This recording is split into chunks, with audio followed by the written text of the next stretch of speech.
জিলহজ মাসের প্রথম 10 দিন আল্লাহ তাআলার কাছে অত্যন্ত দামি এবং ফজিলতপূর্ণ। তাহলে আল্লাহ তাআলার কাছে দামি এই কথার অর্থ হলো, বান্দা যদি এই কয়দিনের মধ্যে আমল করে তাহলে তার আমলগুলোকে আল্লাহ তাআলার কাছে খুব বেশি সওয়াব হিসেবে ফেরেশতাগণ কি করেন, উত্থাপন করে থাকেন। আর ফেরেশতাগণ যখন বান্দার আমলগুলোকে আল্লাহ তাআলার সামনে উপস্থাপন করেন তো আল্লাহ তাআলা এই সময়ের সওয়াবগুলোকে অনেক গুণে বাড়িয়ে দেন। তো এই 10 দিনের ব্যাপারে হাদিসের মধ্যে আসছে যে মা মিন আইয়ামিন আহাব্বু ইলাল্লাহ। হযরত আবু হুরায়রা রাদিয়াল্লাহু তাআলা আনহু, এই হাদিসটি হাদিসের যে সিয়াহ সিত্তা বলা হয়, হাদিসের ছয়টি বিশুদ্ধ সংকলন, তার মধ্যে একটি হচ্ছে তিরমিজি। এই তিরমিজির মধ্যে আসছে আবু হুরায়রা রাদিয়াল্লাহু তাআলা আনহু থেকে হাদিসটি বর্ণিত হয়েছে যে জিজ্ঞাসা করা হলো আল্লাহ রাসূল সাল্লাল্লাহু আলাইহি ওয়াসাল্লামকে যে জিলহজ মাসের মধ্যে কোন দিনগুলো আল্লাহ তাআলার কাছে বেশি প্রিয়। ইয়া আদিলু, এরপরে পরবর্তীতে আল্লাহ রসুল সাল্লাল্লাহু আলাইহি ওয়াসাল্লাম বলেন ইয়া আদিলু মিনহা বিসিয়ামি কুল্লু ইয়াউমিন মিনহা বিসিয়ামি সানাতিন। আল্লাহ রসুল বললেন যে এই যে জিলহজ মাসের যে প্রথম দশক আছে, এই প্রথম দশকের মধ্যে প্রত্যেক দিনের সিয়াম অর্থাৎ রোজা এক এক বছর রোজা রাখার সমপরিমাণ সওয়াব। সুবহানাল্লাহ, একটু জোরে বলেন না সুবহানাল্লাহ। প্রথম 10 দিনের মধ্যে অন্য হাদিস দ্বারা বোঝা যায় নবম দিনের ফজিলতটা একটু বেশি। এজন্য মুহাদ্দিসিন কেরামগণ এই প্রথম 10 দিনকে 2 ভাগ করেছেন। প্রথম 10 দিনকে কয় ভাগ করেছেন? রোজা রাখার দিক থেকে 2 ভাগ করেছেন। কিন্তু এই হাদিস দ্বারা এটা বোঝা যায় না, অন্য হাদিস দ্বারা বোঝা যায়। এই হাদিস দ্বারা বোঝা যায় যে প্রথম 10 দিনের ফজিলত আছে। তো দশম দিন তো কুরবানির ঈদ হয়, কুরবানি করা হয়। তো দশম দিন তো আর কি রাখা যাবে না, রোজা রাখা যাবে না। তাহলে রোজা রাখতে হবে কতদিন পর্যন্ত? 1 থেকে 9 তারিখ পর্যন্ত। তাহলে হাদিসের মধ্যে প্রশ্ন আসছে যে হাদিসের মধ্যে 10 দিনের কথা যে বলা হলো, এটা পরবর্তী হাদিসগুলো শুনলে এই বিষয়টা ক্লিয়ার হবে, পরিষ্কার হবে কেন বলা হলো। তাহলে মুহাদ্দিসিন কেরামগণ এই 9 দিনকে 2 ভাগ করেছেন। বলেছেন যে প্রত্যেক দিনের রোজা অর্থাৎ 1 থেকে 8 দিন, এই প্রত্যেক দিনের রোজা কেমন সওয়াব হবে? 1 বছর যদি কেউ রোজা রাখে তাহলে এক এক দিনের রোজার সমপরিমাণ সওয়াব আল্লাহ তাআলা তার দান করবেন। সুবহানাল্লাহ। অন্য এক হাদিসের মধ্যে আসছে, এই হাদিসটা সম্ভবত কাতাদা রাদিয়াল্লাহু তাআলা আনহু থেকে আসছে। বললেন যে সিয়ামু ইয়াউমি আরাফা, এই আরাফা দ্বারা উদ্দেশ্য হচ্ছে 9 তারিখের রোজা। কয় তারিখের রোজা? 9 তারিখের রোজা। সিয়ামু ইয়াউমি আরাফা। এরপরে আল্লাহ রসুল বললেন যে ইন্নী আহতাসিবু, যে আমি আল্লাহ তাআলার কাছে আশাবাদী। এখন একটা জিনিস একটু বুঝতে হবে যে আল্লাহ রসুল সাল্লাল্লাহু আলাইহি সাল্লাম কি বললেন যে আমি আল্লাহর কাছে আশাবাদী। এখন আল্লাহ তাআলার কাছে যদি আল্লাহর রসুল কোনো বিষয়ে আশা করেন আর সেই আশাকে আল্লাহ তাআলা নিরাশায় পরিণত করবেন কিনা? কখনোই না। কারণ আল্লাহ তাআলা রাসূলকে বিভিন্ন সময় এই কথাই বলেছেন যে হে আমার হাবিব, হে আমার দোস্ত, হে আমার প্রিয়, আপনি আমার কাছে চান, আমি আপনাকে দেওয়ার জন্য প্রস্তুত। তার মানে হচ্ছে যে আল্লাহর রাসূল আল্লাহ তাআলার কাছে কোনো বিষয়ে চাওয়া থাক দূরের কথা, যদি শুধু চাওয়ার ইচ্ছা করে তাহলে আল্লাহ তাআলা তাকে পরিপূর্ণ দান করবেন। সুবহানাল্লাহ।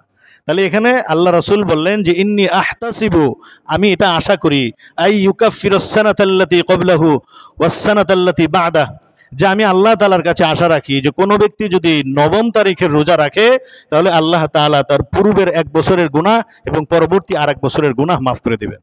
সুবহানাল্লাহ। তাহলে এই কথার দ্বারা মুহাদ্দিসিন কেরামগণ বলেছেন যে এটা শুধু আশা করা না, এটা আল্লাহ তাআলার কাছে রাসূল সাল্লাল্লাহু আলাইহি ওয়াসাল্লাম এই মঞ্জুরি নিয়েছেন।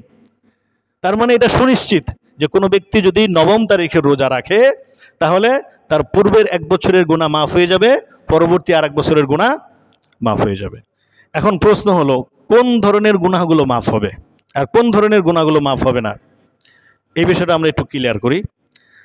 আমাদের দৈনন্দিন আমলের মধ্যে আমরা অনেক সময় কিছু ভুল ত্রুটি করে ফেলি, আবার কখনো কখনো ইচ্ছায় কিছু গুনাহ করি।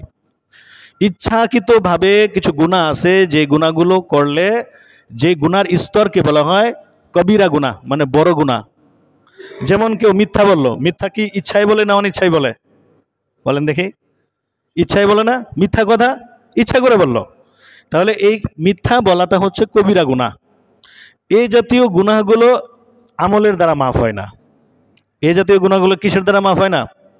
আমলের দ্বারা মাফ হয় না। এখন কথা আমরা একটু চিন্তা করি যে বিগত 1 বছরে কি আমি কোনো মিথ্যা বলেছি কিনা। তাহলে এখন কেউ যদি চিন্তা করে, তাহলে 9 তারিখে রোজা যদি রাখলে পূর্বের 1 বছরের গুনাহ আল্লাহ মাফ করে দেয়, তাহলে মিথ্যা সহ, চুরি ডাকাতি সহ অন্যান্য যত গুনাহ আছে সমস্ত গুনাহ আল্লাহ মাফ করে দিবেন? ব্যাপারটা কিন্তু এরকম না। শুধুমাত্র সগীরা গুনাহগুলো মাফ হয়ে যায়। শুধুমাত্র কি হয়? সগীরা গুনাহগুলো মাফ হয়ে যায়। কবিরা গুনাহের মধ্যে আরেকটা হচ্ছে চোখ দ্বারা কোনো পরপুরুষ পর মহিলার দিকে তাকানো, এটা একটা কি কবিরা গুনাহ। তাহলে এই জাতীয় গুনাহগুলো কি হবে না? মাফ হবে না। অন্যের হক যদি কেউ নষ্ট করে থাকে, তাহলে সে এইরকম সারা জীবনও যদি রোজা রাখে আর অন্যের থেকে যদি এটা মীমাংসা করে না নেয়, তাহলে এইরকম রোজার দ্বারা ওই যে অন্যের হক যে নষ্ট করলো, এর যে গুনাহ হলো, এই গুনাহ আল্লাহ মাফ করবেন না। তাহলে হাদিসের মধ্যে বিভিন্ন আমলের কথা যে বর্ণনা করা হয়, এই বর্ণনার উদ্দেশ্যগুলো হচ্ছে সগীরা গুনাহগুলো কি হয়ে যাবে? আল্লাহ তাআলা মাফ করে দিবেন। কবিরা গুনাহ মাফ করার উপায় কি? কবিরা গুনাহের জন্য যদি কবিরা গুনাহ 2 ধরনের হয়। এক ধরনের কবিরা গুনাহ হচ্ছে আল্লাহর সাথে সম্পর্ক, যেমন আল্লাহর হুকুম অমান্য করা, নামাজ আদায় করা, 5 ওয়াক্ত নামাজ আদায় করা, এটা কার হুকুম? আল্লাহর হুকুম। এখন কেউ যদি আল্লাহর হুকুম অমান্য করে, তাহলে এই জন্য আল্লাহর কাছে মাফ চাইতে হবে। যদি আল্লাহ মাফ করে দেন, তাহলে কবিরা গুনাহ মাফ হয়ে গেল। এটা হচ্ছে আল্লাহর সাথে সম্পর্কিত কবিরা গুনাহ। আর একটা হচ্ছে বান্দার সাথে সম্পর্কিত কবিরা গুনাহ। যেমন আমি কাউকে অন্যায়ভাবে একটা বকা দিলাম, গালি দিলাম, একটা চর থাপ্পড় দিলাম অন্যায়ভাবে, তাহলে এই কবিরা গুনাহ আল্লাহ মাফ করবেন না। এই কবিরা গুনাহ মাফ কার থেকে নিতে হবে? ওই ব্যক্তির থেকেই মাফ নিতে হবে, বান্দার থেকেই মাফ নিতে হবে। কোনোভাবেই হোক, তাকে বলে হোক, তাকে কোনো অর্থ প্রদান করে হোক, অথবা অন্য কোনো উপায়ে হোক, যদি তার থেকে মাফ না নিয়ে আমি সারা জীবন এইভাবে রোজা রাখতে থাকি, এই কবিরা গুনাহগুলো কি হবে না? মাফ হবে না। এই জন্য হাদিসের মধ্যে অনেক রকমের আমলের কথা আসে, যেই আমলগুলো করলে গুনাহ মাফ করে দেওয়া হয়। এর দ্বারা উদ্দেশ্য হলো কি কোন উদ্দেশ্য? সগীরা গুনাহগুলো মাফ হয়ে যাবে। এজন্য কবিরা গুনাহগুলো থেকে বাঁচতে হবে। কবিরা গুনাহের মানে ভয়াবহতা কি, যে একজন ব্যক্তির আমল নামায় এত পরিমাণ সওয়াব আছে এবং তার ঈমানও আছে। এখন কাল কিয়ামতের ময়দানে, হাসরের ময়দানে ওই ব্যক্তিকে জান্নাত দেওয়া হয়ে গেছে, তার ফায়সালা হয়ে গেছে কি জান্নাত। এমত অবস্থায় যদি কোনো ব্যক্তি এই কথা আল্লাহর কাছে নালিশ করে যে এই ব্যক্তি ইমানদার, ঠিক আছে, অনেক আমল করেছে, তাও ঠিক আছে, কিন্তু দুনিয়ার বুকে আমি তার কাছে কিছু অর্থ পেতাম, অথবা অর্থনৈতিকভাবে সে আমাকে ঠকিয়েছে, তাহলে ওই একটা কবিরা গুনাহ, বেশি না, কয়টা? একটা কবিরা গুনাহ তার সমস্ত আমলকে বরবাদ করে তাকে জাহান্নামে পৌঁছে দিবে। নাউজুবিল্লাহ। তার মানে হচ্ছে কবিরা গুনাহ অনেক বড় ভয়ঙ্কর বিষয়।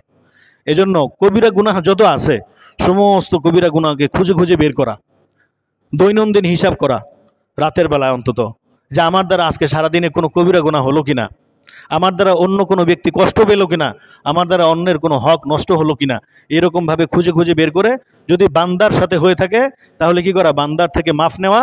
আল্লাহর সাথে হয়ে থাকলে আল্লাহর থেকে মাফ নিয়ে নেওয়া। তার মানে যাই হোক, আলোচনার বিষয় হলো যে প্রথম 9 দিনের রোজা, তার মধ্যে 1 থেকে 8 তারিখ পর্যন্ত যে রোজাগুলো আছে, এই রোজার সওয়াব কি? এক এক দিনের রোজা এক এক বছরের রোজার সমপরিমাণ সওয়াব আল্লাহ তাআলা তার আমল নামায় দান করবেন। আর এক হাদিসের মধ্যে আসছে, এই হাদিসেরই অপর অংশে আসছে, যদি রাতের বেলা সে ইবাদত করে, দিনে তো রোজা রাখলো, রাতে কি করবে? যে রাতে যদি ইবাদত করে, তাহলে আল্লাহ তাআলার রাসূল সাল্লাল্লাহু আলাইহি সাল্লাম বললেন যে প্রত্যেক রাতের ইবাদত লাইলাতুল কদরের মধ্যে ইবাদত করার মতো সওয়াব তার আমলনামায় লেখা হবে। তার মানে রমজান মাসে লাইলাতুল কদর কয়বার আসে? একবার। রমজান মাসে লাইলাতুল কদর তো একবারই আসে। হয়তো এটা 21-এ হতে পারে, 23-এ হতে পারে, 25-এ হতে পারে, 27-এ হতে পারে, আবার 29-এও হতে পারে। তার মানে বছরে রমজান মাস আসে একবার। এই রমজান মাসের মধ্যে লাইলাতুল কদরও আসে কয়বার? একবার। তাহলে বছরে একবার, বছরে কয়বার? একবার। আর এখানে আল্লাহ তাআলা কি অফার করলেন? যে প্রত্যেক রাতের ইবাদতগুলো আল্লাহ তাআলা লাইলাতুল কদরের সমপরিমাণ সওয়াব দান করবেন। এজন্য আমাদের কি করণীয়? বলেন দেখি কি করণীয় এখন? রাতে কমসে কম 2-4 রাকাত নামাজ আমরা আদায় করব। একটু হলেও কোরআন তেলাওয়াত করব। যত নেকির কাজ আছে, যদি পারি কিছু দান সদকা করলাম, যদি পারি কারো উপকার করলাম, যদি পারি আমার প্রতিবেশী যদি অনাহারে থাকে, অনাদরে থাকে, কোনো কষ্টের মধ্যে থাকে, সমস্যার মধ্যে থাকে, আমি চেষ্টা করব তার একটু বিপদ দূর করার। এগুলো সবই নেকির কাজ। রাস্তা যদি ধরেন রাস্তার মধ্যে মানুষ চলাচলের অনুপযুক্ত হয়ে গেছে, আমি একটু চলাচলের ব্যবস্থা করে দিলাম, এটাও নেকির কাজ। মোট কথা হচ্ছে নেকির যত কাজ আছে সমস্ত কাজ আমি প্রতি রাতে একটু হলেও করার চেষ্টা করবো ইনশাআল্লাহ। আর কিছু যদি নাও পারি, এশারের নামাজের পরে অন্তত 2 থেকে 4 রাকাত নামাজ অতিরিক্ত পড়া, 2 থেকে 4 রাকাত নামাজ অতিরিক্ত পড়া, এই 8 দিন বা 9 দিনের যে হিসাবগুলো আছে, তাহলে কি হবে? এই নিয়ত করা যে আল্লাহ হয়তো সারা রাত ইবাদত করতে পারবো না, কিন্তু ওই সওয়াবের আশায় আমি 2-4 রাকাত নামাজ বেশি পড়লাম, আল্লাহ তুমি আমার আমল নামায় কি করো, এই সওয়াবটা তুমি দিয়ে দিও। আল্লাহর কাছে যদি আমরা ওইভাবে চাইতে পারি, হতে পারে আমাদের এই চাওয়ার মাধ্যমে, এই 2-4 রাকাত নামাজের মাধ্যমে আল্লাহ তাআলা লাইলাতুল কদরের যে নেকি, এটা আমাদের আমল নামায় লিখে দেবেন ইনশাআল্লাহ। পারবো তো ইনশাআল্লাহ? পারবো তো ইনশাআল্লাহ? আর 9 তারিখের যে রোজা, পরবর্তী হাদিস যেটা বললাম, দ্বিতীয় হাদিসটা, 9 তারিখের যে রোজাটা, 9 তারিখের রোজা আমরা রাখবো কবে? মানে যেই দেশে যেই দিন ঈদ হবে তার আগের দিন। যেমন আমাদের দেশে আগামী 7 তারিখে কুরবানির ঈদ, 7 তারিখে ঈদ হলে 6 তারিখ কী বার হয়? শুক্রবার, আগামী শুক্রবার। তাহলে আগামী শুক্রবারের আমল কি হবে? আমরা প্রত্যেকেই চেষ্টা করবো ইনশাল্লাহ এই দিনের রোজাটা রাখার জন্য, কারণ এই দিনের রোজার মধ্যে ফজিলত কি আরও বেশি, প্রথম 8 দিনের তুলনায় এটার ফজিলত আরও বেশি। আর যারা পারি আমরা একবারে 1 থেকে 9 পর্যন্ত সবগুলোই রাখবো। এই গেল 1 থেকে 9 পর্যন্ত হাদিসের পরিভাষা। এখন ওই যে হাদিসের মধ্যে যে বলছে যে প্রথম 10 দিনের ইবাদত, তাহলে 10ম দিন আমরা কি করব? 10ম দিনের কাজ কি? 10ম দিনের কাজ হচ্ছে যারা সামর্থ্যবান, যাদের সামর্থ্য আছে, তারা কুরবানি করব। তারা কি করব? কুরবানি করব। কারণ কুরবানির দিনে সামর্থ্যবান ব্যক্তির কুরবানির ছাড়া আর অন্য কোনো আমল আল্লাহ তাআলার কাছে অত বেশি পছন্দনীয় না। যে ব্যক্তির সামর্থ্য আছে ওই ব্যক্তি যদি কুরবানি না করে অন্য কোনো আমল করে, তাহলে আল্লাহ তাআলার কাছে ওই আমল বেশি পছন্দনীয় না। কোন আমল বেশি পছন্দনীয়? যার সামর্থ্য আছে সেই ব্যক্তি কি করবে? কুরবানির দিন কুরবানি করবে। আর কুরবানির আগের দিন দশমের যে রাত, 9 তারিখের পরের রাত, এই রাতকে বলা হয় ঈদের রাত, তাই না? হাদিসের মধ্যে আসছে, কি আসছে দেখেন, যে কোনো ব্যক্তি যদি 2 ঈদের রাতে ইবাদত করে, 2 ঈদের রাতে ইবাদত করে, তাহলে বলছে যে লাম ইয়ামুত কলবুহু, যে তার কলবটা মরবে না, ইয়াউমা ইয়ামুতুল কুলুব, যেদিন সমস্ত কলব মরে যাবে, মানে কিয়ামতের দিন। কিয়ামতের দিন কি করবে? কোনো প্রাণী বেঁচে থাকবে? যেদিন কিয়ামত সংঘটিত হবে সেদিন এমনকি আজরাইল আলাইহিস সালাতু ওয়াস সালামের জান কি করা হবে? কবজ করা হবে, তাকেও মৃত্যু দেওয়া হবে।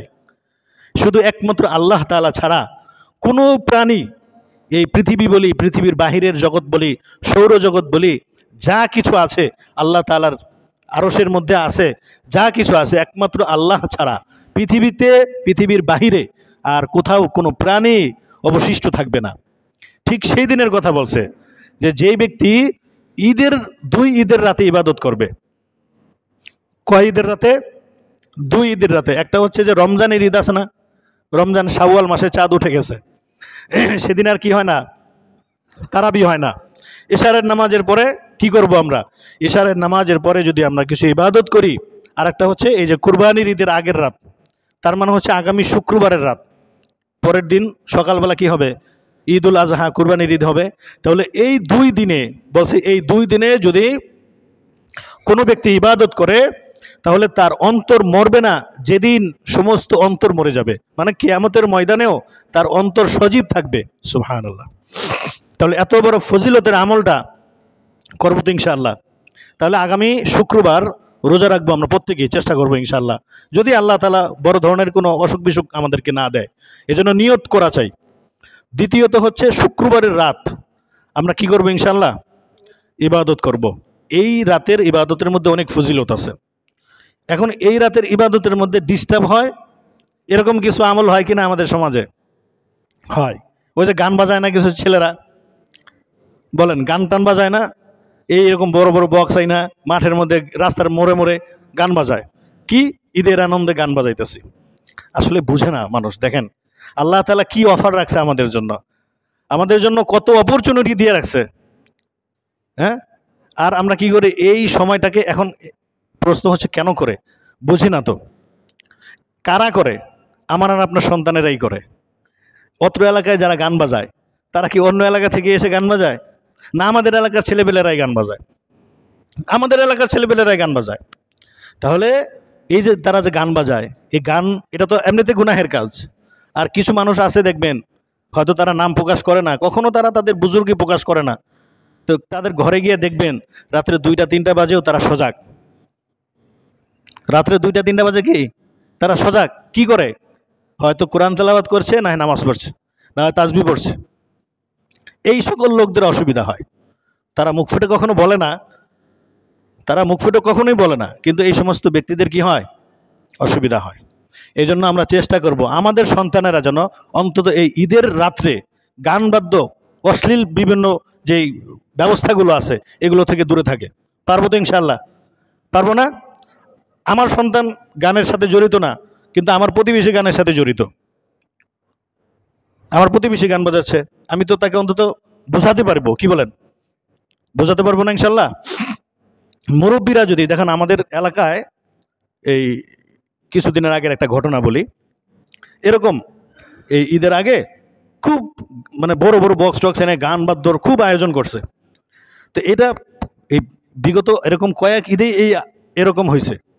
তা আমাদের এলাকার ইমাম সাহেব সহ আরও কিছু যুবক ছেলেরা, এমনকি কিছু মুরব্বীরা মিলে এই বিষয়টা নিয়ে বসছে আগের দিন, যে আগামীকাল তো হয়তো ঈদ, চাঁদ উঠতে পারে, যদি চাঁদ ওঠে তাহলে এরা কিন্তু এই গান বাদ্য এগুলো শুরু করে দিবে।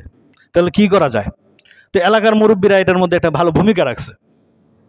বলছে যে, মুরব্বীরা বলছে যে যুবক আমাদের সাথে কারা কারা থাকবা। তো মোটামুটি অনেকগুলো যুবক ছেলেরাই হাত তুলছে যে হ্যাঁ আমরা আছি ইনশাল্লাহ। আর এটার উদ্যোক্তা ছিল মসজিদের ইমাম সাহেব। তো সবাই মিলে সম্মিলিতভাবে গিয়ে সেখানে তাদের এই গান বাদ্য বন্ধ করে দিছে।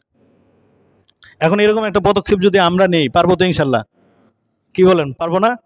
আমাদের ছেলেমেয়েরা যেন এইরকম কাজ না করে, তাদেরকে বুঝানো ঈদের রাত্র আল্লাহ তাআলার কাছে অধিক প্রিয়, অধিক প্রিয়। এটা আমরা বুঝি না। ঈদের রাত্র অধিক প্রিয় আল্লাহ তাআলার কাছে। এই জন্য এই রাত্রটা কি করবো ইনশাল্লাহ? আর কিছু করতে পারি না পারি, অন্তত গুনাহের কোনো কাজ করব না। ইবাদত করতে পারি বা না পারি, এশার নামাজ পড়ে যদি সজাগ থাকলে আমার দ্বারা গুনাহ হয়, তাহলে এশার নামাজ পড়ে খাওয়া দাওয়া করে ঘুমিয়ে যাব। আমল নামায় নেকি লেখা হোক বা না হোক, গুনাহ তো আর লেখা হলো না। কিন্তু এই অফারের দিনে যদি গুনাহ আমার আমল নামায় লেখা হয়, তাহলে আমার মতো পুরা কপাল আর কেউ থাকবে না। এটা আমার জন্য বদনসিব। এজন্য এই হাদিসের আলোকে 2-3টা আমলের কথা বললাম। 1 নম্বরে হচ্ছে 1 থেকে 8 তারিখ পর্যন্ত রোজা রাখার চেষ্টা করব যারা পারি, যাদের শরীর স্বাস্থ্য কুলায়। যদি না পারি অন্তত 9 তারিখে রোজাটা রাখবো ইনশাআল্লাহ। আর 9ম তারিখ রাতের বেলা, আগামী শুক্রবার রাতের বেলায়, এই রাতটা আল্লাহ তাআলার কাছে অনেক প্রিয়, অনেক প্রিয়। এই জন্য এই রাতে আমরা কিছু আমল করার চেষ্টা করব। যার যার সাধ্য অনুযায়ী আমল, এগুলো নফল আমল।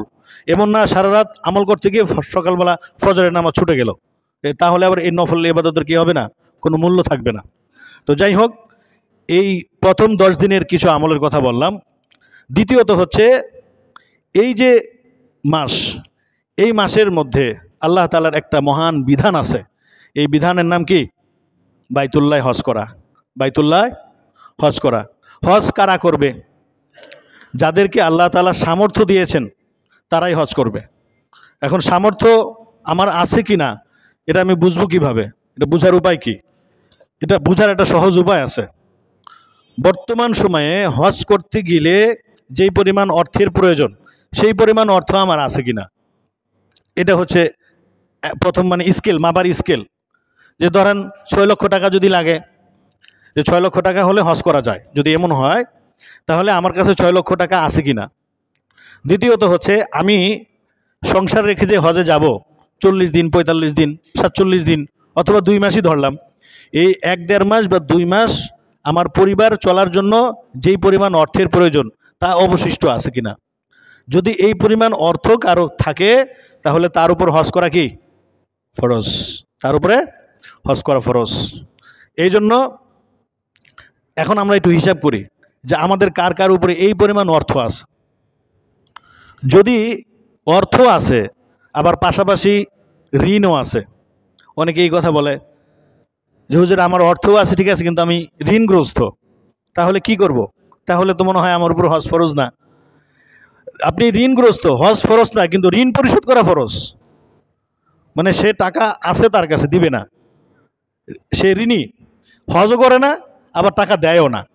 আরে ভাই আপনি ঋণগ্রস্ত, টাকা আছে দিয়ে দেন, ঋণ পরিশোধ হয়ে যায়। তো সে চিন্তা করে আমি তো এখন ঋণী, তাহলে আমার তো হজ ফরজ না, আবার ওদিক দিয়ে ঋণের টাকাও দেয় না। দুইটার একটা ফরজ। আপনি ঋণ পরিশোধ করে দেন, যদি ঋণ পরিশোধ করার পরে অবশিষ্ট টাকা না থাকে তাহলে তো হজ ফরজ না। আর যদি ঋণ পরিশোধ করার পরেও এই পরিমাণ অর্থ যদি থাকে তাহলে কি হবে? হজ ফরজ। এখন সে ঋণও দেয় না আবার হজেও যায় না, মহা মুশকিল। এজন্য ফরজ কোনটা? দুইটার যে কোনো একটা দিয়ে দিতে হবে। টাকা আছে, ঋণও আছে, ঋণ পরিশোধ করে দেন। আবার এরকম কিছু লোক আছে কুরবানিও দেয় না, বলে যে হুজুর একটা কুরবানি দিতে, একটা গরু কিনতে হয়তো 2-3 লাখ টাকা লাগবে, তা আমি তো 5 লাখ টাকা ঋণ আছি। আপনার ব্যাংকে আছে কত? আছে 5-7 লাখ। তাহলে একটা করেন, ঋণ আছেন, ঋণ দিয়ে দেন, বলে এক বছর পরে দিব। ভাই 1 বছর পরে যে আমি ঋণ দিব, 1 বছর পর্যন্ত আমি বেঁচে থাকবো কিনা সেটাই তো কথা। 1 বছর পরে আমি ঋণ পরিশোধ করে দিব, 1 বছর পর্যন্ত আমি যদি না বেঁচে থাকি তাহলে আমার ঋণ কে পরিশোধ করবে? আমি আমার সন্তানদেরকে বলে যাব। তাহলে আমার সন্তান যদি না দেয় তাহলে আমি যে ঋণের বোঝা নিয়ে মৃত্যুবরণ করলাম, আর এর শাস্তি কে ভোগ করবে? আমিই ভোগ করব। এজন্য যারা ঋণগ্রস্ত, অর্থ আছে, তাহলে ঋণ পরিশোধ করে দেন, এরপরে কুরবানি করেন। যদি ঋণ পরিশোধ করার পরে যদি কুরবানির মতো সক্ষমতা না থাকে তাহলে কি নাই, কুরবানি ওয়াজিব হবে না। তাহলে এই হচ্ছে মোটামুটি 2টা আমলের কথা বললাম। 3 নম্বর আমল হলো এই মাস দোয়া কবুলের মাস। এই মাস কি মাস? দোয়া কবুলের মাস। আল্লাহ রসুল সাল্লাল্লাহু আলাইহি ওয়াসাল্লামের কিছু হাদিস থেকে জানা যায়। এমনিভাবে আল্লাহ সুবহানাহু ওয়া তাআলা পবিত্র কুরআনে কয়েকটা সূরার মধ্যে এই দোয়া কবুলের কিছু বিষয় তুলে ধরেছেন। তার মধ্যে একটা হচ্ছে সূরাতুল হজ। হজ নামে একটা সূরা আছে। এই সূরাটা 17 নম্বর পারার মধ্যে আল্লাহ তাআলা বললেন। 17 নম্বর পারার মধ্যে 2টা সূরা। প্রথম সূরার নাম হচ্ছে সূরাতুল আম্বিয়া, আর দ্বিতীয় সূরার নাম হচ্ছে সূরাতুল হজ। এই সূরা হজের মধ্যে আল্লাহ সুবহানাহু ওয়া তাআলা হযরত ইব্রাহিম আলাইহিস সালাতু ওয়াস সালামকে সম্বোধন করে বললেন, ওয়াআযযিন ফিন নাসি বিল হজ্জি ইয়াতুকা রিজালা ওয়া আলা কুল্লি দামির ইয়াতুকা মিন কুল্লি ফাজ্জিন আমিক। ইব্রাহিম আলাইহিস সালাতু ওয়াস সালামকে বললেন, হে আমার হাবিব, হে আমার দোস্ত, আপনি লোকদের মাঝে হজের ঘোষণা করে দেন। এই আদেশটা আল্লাহ তাআলা কখন করলেন? এই আদেশটা আল্লাহ সুবহানাহু ওয়া তাআলা ওই সময় করেছিলেন যখন হযরত ইব্রাহিম আলাইহিস সালাতু ওয়াস সালাম তার পুত্র সন্তান ইসমাইলকে সাথে নিয়ে কাবা ঘর নির্মাণ করলেন।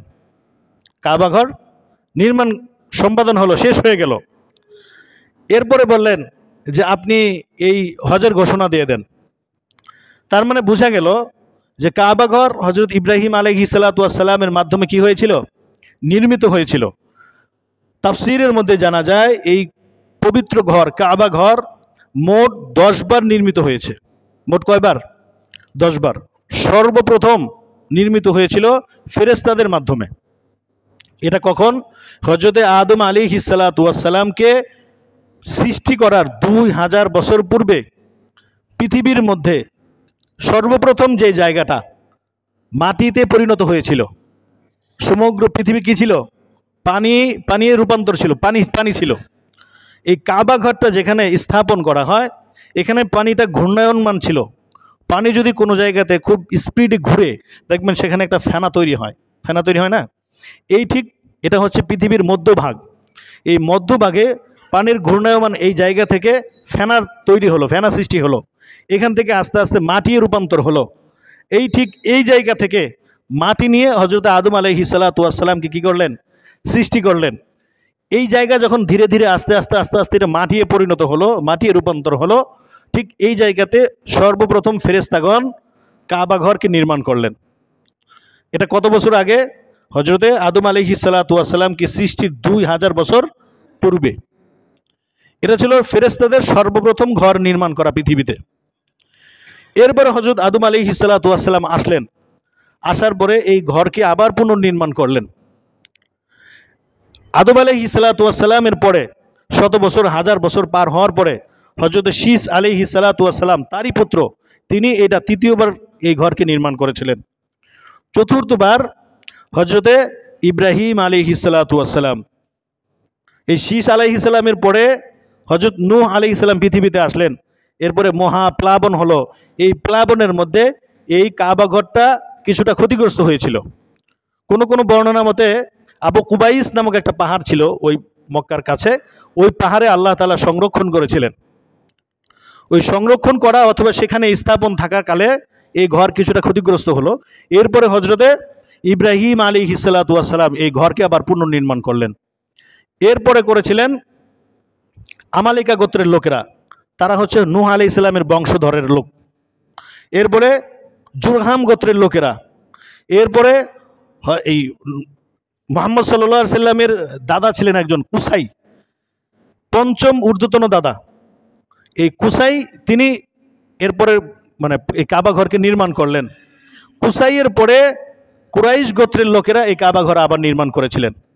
কুরাইশ গোত্রের লোকেরা যখন এই কাবা ঘর অষ্টমবারের মতো যখন নির্মাণ করেন, তখন তারা এই ঘর নির্মাণের মধ্যে কিছুটা ব্যতিক্রম হয়ে গেছিল। কেমন?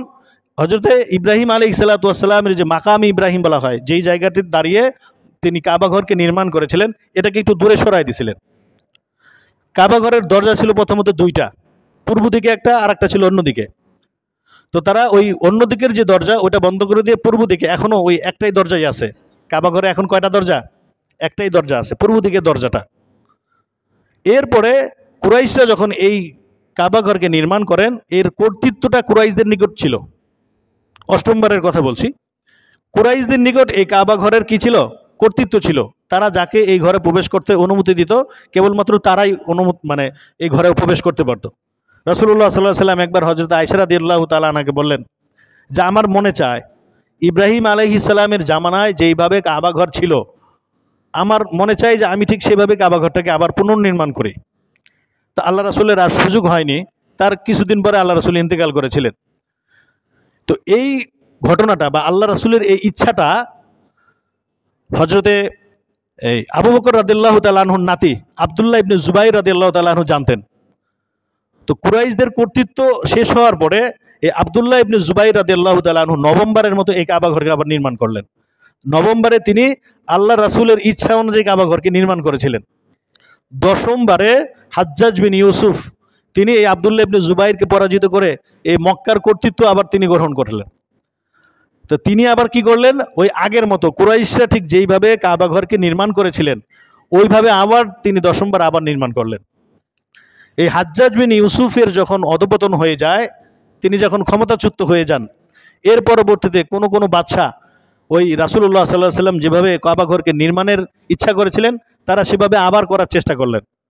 তো হাদিস শাস্ত্রের 2জন বড় বড় ইমাম মালিক রহমতুল্লাহ আলাই তিনি বললেন যে এইভাবে প্রত্যেক বাদশাহ ক্ষমতায় এসে যদি কাবা ঘরকে একবার ভাঙে আবার গড়ে, আবার ভাঙে আবার গড়ে, তাহলে এটা মুসলিম উম্মাহের মধ্যে একটা মতানৈক্য তৈরি হবে, একটা বিশৃঙ্খলা তৈরি হবে। তিনি বললেন যে তারা বললেন এখন যে অবস্থায় আছে এভাবেই থাক, এতে গুনাহ হচ্ছে না, কিন্তু মানে রূপের মধ্যে কিছুটা পরিবর্তন আসছে। তো যাই হোক, কথা বলার উদ্দেশ্য ছিল চতুর্থবার যখন হযরত ইব্রাহিম আলাইহিস সালাতু ওয়াস সালাম এই কাবা ঘরকে নির্মাণ করলেন, এরপর আল্লাহ তাআলা বললেন যে তুমি মানব জাতিকে হজের জন্য ঘোষণা করে দাও। ইব্রাহিম আলাইহিস সালাতু ওয়াস সালাম আরজ করলেন, ইয়া আল্লাহ, আমি এখান থেকে দাঁড়িয়ে যদি ঘোষণা করি সারা পৃথিবীর আনাচে কানাচে, এই আওয়াজ কি পৌঁছবে? মক্কার এই পাহাড়ের উপরে উঠে যদি আমি হজের জন্য ঘোষণা করি, তাহলে এই আওয়াজ সর্বোচ্চ এই মক্কার কাবা ঘরের আশপাশ পর্যন্তই পৌঁছবে। তো আল্লাহ তাআলা বললেন যে না, আমি শুধু সারা পৃথিবীর মানুষকেই শোনাবো না, রূহের জগতে যেই সমস্ত রূহ আছে, কিয়ামতের আগ পর্যন্ত যেই সকল মানুষ পৃথিবীতে আসবে, রূহের জগতে তোমার এই ঘোষণা আমি শোনাই দেব। সুবহানাল্লাহ। তো তখন ইব্রাহিম আলাইহিস সালাতু ওয়াস সালাম এই হজের ঘোষণা করলেন, হজের জন্য আহ্বান করলেন। এই আহ্বান সমগ্র পৃথিবীর মানুষের কানে কানে আল্লাহ তাআলা পৌঁছে দিয়েছিলেন। শুধু তাই নয়, রুহের জগতে আল্লাহ তাআলা রুহের, প্রত্যেক মানুষের রুহ, যেমন এখন আমরা যারা পৃথিবীতে বসবাস করছি, আমাদের রুহগুলো কোথায় ছিল? আমাদের দেহের তো কোনো অস্তিত্বই ছিল না তখন। তো আমাদের রুহগুলো রুহের জগতে ছিল। তো তখন এই আওয়াজটা, ইব্রাহিম আলাইহিস সালাতু ওয়াস সালামের এই আওয়াজটা আল্লাহ তাআলা আমাদের রুহের জগতে শুনাই দিয়েছিলেন। আর ঠিক তখন যেই সকল লোক এই কথা বলেছিলেন, লাব্বাইক আল্লাহুম্মা লাব্বাইক, লাব্বাইক লা শারীকা লাকা লাব্বাইক, ইন্নাল হামদা ওয়ান নি'মাতা লাকা ওয়াল মুলক লা শারীকা লাক, এই বাক্য সাক্ষ্য যারা দিয়েছিলেন, পৃথিবীতে আসার পরে আল্লাহ তাআলা তাদের প্রত্যেকের নসিবে হজ লিখে দিয়েছেন। সুবহানাল্লাহ। এখন প্রশ্ন হতে পারে যে যারা এই লাব্বাইক বলে নাই তারা কি হজ করতে পারবে না? এটার নাম হচ্ছে তাকদীর। এটার নাম কি? তাকদীর। তাকদীর কয়েক ধরনের হয়।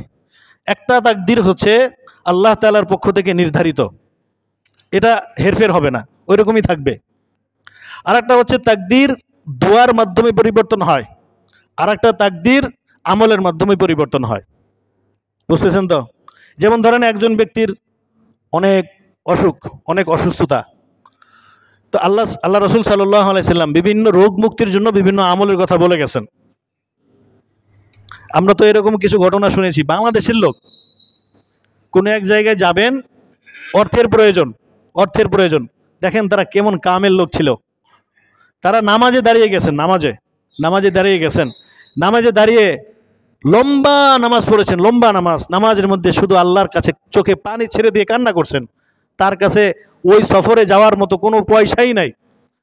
নামাজ শেষ করে যখন সেই জায়নামাজ উঠাইছেন, আল্লাহ তাআলা ওই সমপরিমাণ টাকা তার জায়নামাজের নিচে ঢেলে দিয়েছে। সুবহান। তার মানে এগুলো, এই যে পরিবর্তনটা, এটা আমলের দ্বারা হয়েছে। এটা কিসের দ্বারা হয়েছে? আমলের দ্বারা হয়ে গেছে। কিছু পরিবর্তন তাকদীরের মধ্যে আসে, এটা দোয়ার মাধ্যমে আল্লাহ তাআলার কাছে চাইলে হয়ে যায়। আর কিছু দেখবেন দোয়া আছে, এমন কিছু দোয়া যেগুলো সারা জীবন করার পরও পরিবর্তন হয় না। অনেক চাওয়া হয়েছে, পরিবর্তন হয় না, আল্লাহ দেয় না, দেয় না, দেয় না। তো কেন হয় না? যে এটা আল্লাহ তাআলা নির্ধারণ করে রাখছেন। কিন্তু ওই যে বান্দা যে দোয়া করছেন, এই দোয়ার বিনিময়ে আল্লাহ তাআলা আখিরাতে অথবা দুনিয়াতে তাকে অন্য কিছু দিয়ে দিবেন। কারণ আল্লাহ এমন এক রব, এমন এক দাতা, তিনি কি বললেন? যে কোনো ব্যক্তি, সে হোক মুসলিম হোক অমুসলিম, যে সে যদি কিছু চায় তাহলে আল্লাহ তাআলা তাকে দিয়ে দিবেন। যদি কল্যাণ চায় কল্যাণ দিবেন, অকল্যাণ চায় অকল্যাণই দিবেন। যদি না দিতে পারেন আল্লাহ তাআলা, তাহলে তার রুবুবিয়ত ঠিক থাকবে না। এজন্য আল্লাহ তাআলা, এজন্য রবের আলোচনার মধ্যে এই সমস্ত বিষয়গুলো আসে। যদিও আজকের আলোচনা এটা না। তাহলে যে আলোচনা করছিলাম, যে হযরত ইব্রাহিম আলাইহিস সালাতু ওয়াস সালামকে কি করলেন? ঘর নির্মাণের আদেশ করলেন। এই ঘর নির্মাণের পরে আল্লাহ সুবহানাহু ওয়া তাআলা আরও কয়েকটা আদেশ করেছিলেন ইব্রাহিম আলাইহিস সালাতু ওয়াস সালামকে। তার মধ্যে একটা আদেশ ছিল, একটু সংক্ষিপ্তভাবে বলি। একটা আদেশ ছিল যে ইব্রাহিম আলাইহিস সালাতু ওয়াস সালামের দুজন স্ত্রী ছিল। একজন ছিল কে? প্রথমজন ছিল সারা। প্রথমজন ছিল কে? সারা। তার ঘরে কোনো সন্তানাদি হয় না। এরপরে এই সারা বললেন যে আমার যে একজন খাদেমা আছে, তার নাম হলো হাজেরা, আপনি হাজেরাকে বিবাহ করেন। স্ত্রী কার কথা বলে? যে আমার যে খাদেমা, আমার যে সেবিকা আছে, আপনি তাকে বিবাহ করেন। বর্তমান সময়ের কোনো স্ত্রী আছে এরকম যে সে বলবে তার স্বামীকে যে আপনি অমুককে বিয়ে করেন? এরকম পাওয়া মুশকিল। এজন্য নবীদের স্ত্রীগণ কি হয়? নেককার হয়। তো তার অনুরোধে, সারার অনুরোধে আল্লাহ ইব্রাহিম আলাইহিস সালাতু ওয়াস সালাম হাজেরাকে বিবাহ করলেন। তার ঘরে কে আসলো? একজন পুত্র সন্তান আসলো, তার নাম ইসমাইল আলাইহিস সালাতু ওয়াস সালাম। আমরা এই ঘটনা জানি। ইসমাইলকে কোথায় রাখার জন্য নির্দেশ দিলেন আল্লাহ? কোথায়?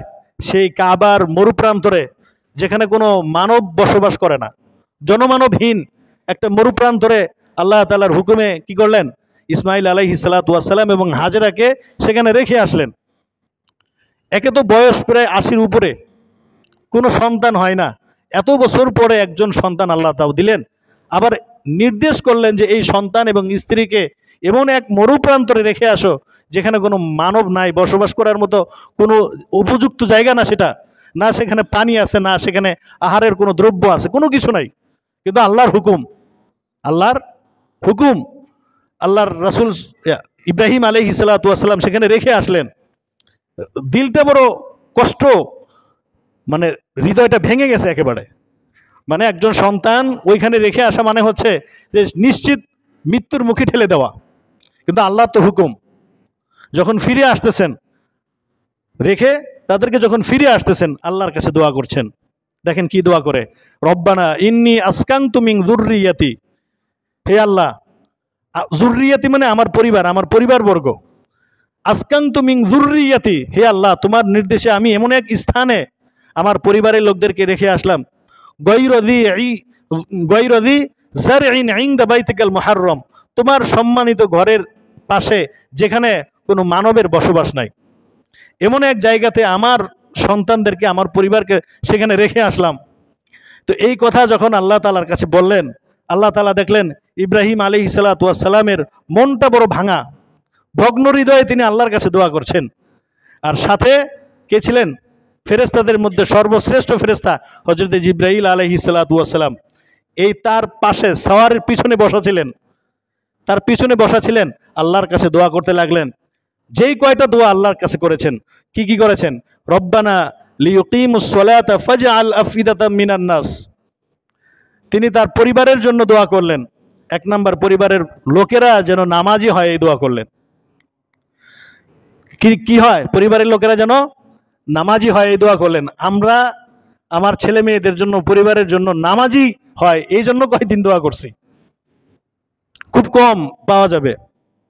তো নবীদের এই সকল ঘটনাগুলো আমাদের কি শিক্ষা দেয়? যে আমরা যখন দোয়া করব তখন কি করব? এই দোয়াগুলো করব। এক নম্বরে নবীগণ কিভাবে দোয়া করছেন?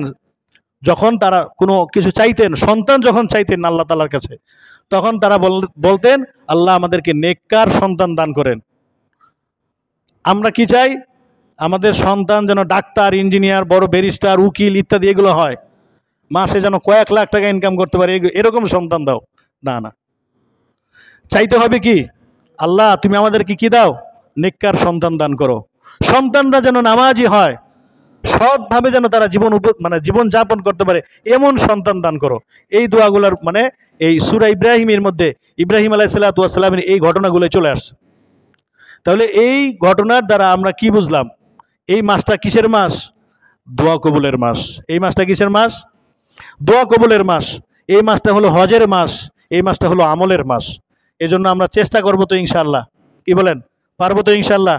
তাহলে মোটামুটিভাবে সারমর্ম যে কথাগুলো, এক নম্বরে হচ্ছে জিলহজ মাস যেহেতু শুরু হয়ে গেছে, এই 1 থেকে 8 তারিখ পর্যন্ত রোজা রাখার চেষ্টা করব। যদি না পারি অন্তত সোমবার বৃহস্পতিবারের রোজাগুলো রাখি। এরপরেও যদি না পারি 9 তারিখের রোজা, আরাফার রোজাটা রাখবো ইনশাআল্লাহ। পারবো তো? 9 তারিখ সকল স্কুল, কলেজ, ভার্সিটি, অফিস আদালত সব বন্ধ, কাজের কোনো প্যারা নাই, তাই না? 9 তারিখে রোজা ইনশাআল্লাহ। 9 তারিখ রাতে কি করব? 9 তারিখ রাতে কি করব? আমলের কথা বলছি। 9 তারিখ রাতেও ইবাদত করব। যদি ইবাদত করতে না পারি অন্তত গুনাহের কোনো কাজের ভিতরে জড়াবো না। যদি আমার আশেপাশের লোকেরা করে, কি করব? থামানোর চেষ্টা করবো তো ইনশাআল্লাহ। পারবো না ইনশাআল্লাহ? আমরা 5 জন 7 জন মিলে গিয়ে যদি বলি, এ ছোট ভাই আজকে ইবাদতের রাত, তুমি গান বাজাইতেছো জোরে জোরে, তাকে যদি একটু সুন্দর করে পিঠে হাত বুলিয়ে বুঝাই দিই, বুঝবো ইনশাআল্লাহ। যেহেতু সে মুসলমানের সন্তান, বুঝবে তো নাকি? ইনশাআল্লাহ। এরপরে 10ম তারিখের কাজ কি? 10ম তারিখে যাদের সামর্থ্য আছে তারা আমরা কি করব? কুরবানি করব। সামর্থ্য আছে কিভাবে বুঝবো আমরা? এটা বোঝার উপায় কি যে আমার সামর্থ্য আছে কিনা কুরবানি করার? এটা বোঝার উপায় হলো, নিসাবের মালিক হয়ে গেলে কুরবানি করা ওয়াজিব। এখন নিসাবের মালিক কাকে বলে? নিসাবের মালিক হলো, যদি কারো নিকট 52.5 ভরি রূপা অথবা তার সমপরিমাণ টাকা যদি কারো নিকট থাকে, অথবা 7.5 ভরি স্বর্ণ অথবা তার সমপরিমাণ অর্থ যদি কারো নিকট থাকে, তাহলে সে নেসাবের মালিক। আর নেসাবের মালিক হলেই তাকে কি করতে হবে? কুরবানি করতে হবে। তাহলে এটা বোঝা একটু সহজ হয়ে গেল না? এখন আমি গত কয়েকদিন আগে এই রূপার একটা হিসাব করলাম যে 22 ক্যারেটের যে রূপা আছে এগুলোর বর্তমান মূল্য কত। 22 ক্যারেটের মূল্য দেখলাম প্রায় 1,10,000 সামথিং। 21 ক্যারেট 1,05,000। আর সনাতন আপনার এই যে রূপা যেগুলো, এগুলো দেখলাম 1 লাখের নিচে। তারপরেও আমাদের কাছে যাদের যেই সম্পদ আছে কারো কাছে রূপা থাকতে পারে, কারো কাছে স্বর্ণ থাকতে পারে। আমরা একটু বর্তমান মূল্য যাচাই করব। যাচাই করে যদি দেখি যে হ্যাঁ 52.5 ভরি রূপা অথবা 7.5 ভরি স্বর্ণ অথবা তার সমপরিমাণ টাকা আমার কাছে অবশিষ্ট আছে, তাহলে কি করতে হবে? কুরবানি করতে হবে। জাকাত ফরজ হওয়ার জন্য এই টাকা 1 বছর অবশিষ্ট থাকতে হয় ব্যক্তির কাছে, কিন্তু কুরবানির জন্য এটা শর্ত না। কুরবানির ঈদের দিন যদি কোনো ব্যক্তি এই পরিমাণ অর্থের মালিক হয়, তাহলেও তার উপর কুরবানি করা ওয়াজিব। কুরবানির দ্বিতীয় দিনও যদি কোনো ব্যক্তি এই পরিমাণ অর্থের মালিক হয়, দ্বিতীয় দিনও তার উপর কুরবানি করা ওয়াজিব। এমনকি তৃতীয় দিনও যদি কোনো ব্যক্তি এই পরিমাণ অর্থের মালিক হয়ে যায়, তাহলে তাদের উপর গিয়ে কুরবানি করা ওয়াজিব। এখন আমাদের ঘরে অনেক মা বোন আছে না, যাদের ঘরে ব্যবহার করার মতো অনেক স্বর্ণ আছে, আছে কিনা? এরকম অনেক আছে, বিশেষ করে জঙ্গলবাড়িতে আলহামদুলিল্লাহ এরকম অনেক মহিলা আছে যাদের কয়েক ভরি স্বর্ণ। তাহলে তাদের উপর কি হবে? কুরবানি ওয়াজিব হয়ে যাবে। এজন্য আমরা একটু বাড়িতে গিয়ে আজকে একটু হিসাব করব যে আমার উপরে ওয়াজিব কিনা, আমার স্ত্রীর উপর ওয়াজিব কিনা, আমার বোনের উপর ওয়াজিব কিনা, আমার মেয়ে আছে তার যদি স্বর্ণালঙ্কার থাকে তার উপর ওয়াজিব কিনা। ওইভাবে আমরা একটা হিসাব করে ইনশাল্লাহ এই কুরবানির কাজটা করব। তাহলে 10ম দিনে কুরবানি করা, 9ম দিনে আরাফার দিনে রোজা রাখবো ইনশাল্লাহ। এই প্রথম 8 দিন চেষ্টা করব রোজা রাখার জন্য। ঈদের রাত্রগুলোতেও কি করব? ইনশাল্লাহ ইবাদত করব, পাশাপাশি দোয়া করব। ইব্রাহিম আলাইহিসসালাতু ওয়াস সালাম যেইভাবে দোয়া করেছেন ওইভাবে তো পারবো না, কিন্তু ওই আমলটা করার চেষ্টা করবো ইনশাল্লাহ। আল্লাহ তাআলা সবাইকে ঈমান ও আমলের সাথে এই কয়টা দিন অতিবাহিত করার মতো তৌফিক দান করুন। ওয়া আখিরু দাওয়ানা আনিল হামদুলিল্লাহি রাব্বিল আলামিন।